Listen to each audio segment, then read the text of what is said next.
উত্তাল মেঘনার ঢেউয়ে বিলীন হচ্ছে কৃষি জমি সহ বসতভিটা। যে কোনো মুহূর্তে হারিয়ে যেতে পারে তার মাথা গোঁজার শেষ সম্বলটুকু। তাই অনিশ্চয়তা ও উৎকণ্ঠায় দিন কাটছে তীরবর্তী বাসিন্দা ষাটোর্ধ্ব ইসমাইল হোসেনের। এই ২০-৭ জায়গা আছে বেরি ভাঙার কাম। এটা যদি বেরি যদি ছুটটা যা তাহলে আমাদের পুরা ভোলাবাসী আমরা খুব ভয়ানক অবস্থার ভিতরে পড়ে যাবো, আতঙ্কের ভিতরে আমরা পড়ে যাইতেছি। প্রতি বছর বর্ষা মৌসুমের শুরুতেই দেখা যায় এই চিত্র।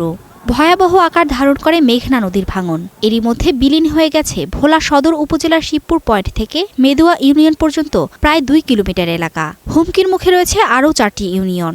আর মাত্র ২০ মিটার ভাঙলে মূল শহর রক্ষা বাঁধও নদীগর্ভে হারিয়ে যেতে পারে। পার্শ্ববর্তীতে একটা ইপিজেড হইতেছে, অনেক অর্থনৈতিকভাবে ক্ষয়ক্ষতি হবে এই বেড়িবাঁধ ভেঙে গেলে। বর্ষার আগে যে স্রোত আপনার যদি ব্লক না হয় তাহলে এলাকা বোধহয় থাকবে না। দিন দিন আমরা চিন্তা ভাবনার মধ্যে আছি কোন জায়গায় যেয়ে থাকবো, কোন জায়গায় যেয়ে আসছিলাম। তবে নদীর তীর রক্ষায় স্থায়ী ও কার্যকর ব্যবস্থা গ্রহণের আশ্বাস দেয় পানি উন্নয়ন বোর্ড। মেয়াদী ব্যবস্থা হিসেবে উক্ত স্থানে বর্তমানে জিও ব্যাগ ডাম্পিং কার্যক্রম চলমান রয়েছে। এর মধ্যে ৩টি প্যাকেজের মধ্যে 1টি প্যাকেজের কাজ ইতিমধ্যে সমাপ্ত হয়েছে এবং অপর 2টি প্যাকেজের কাজ চলমান আছে। পাশাপাশি দীর্ঘমেয়াদী পরিকল্পনা হিসেবে একটি প্রকল্প প্রণয়ন করা হয়েছে।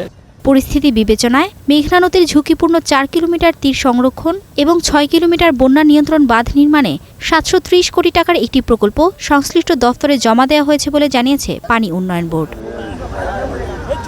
Desk report, star news.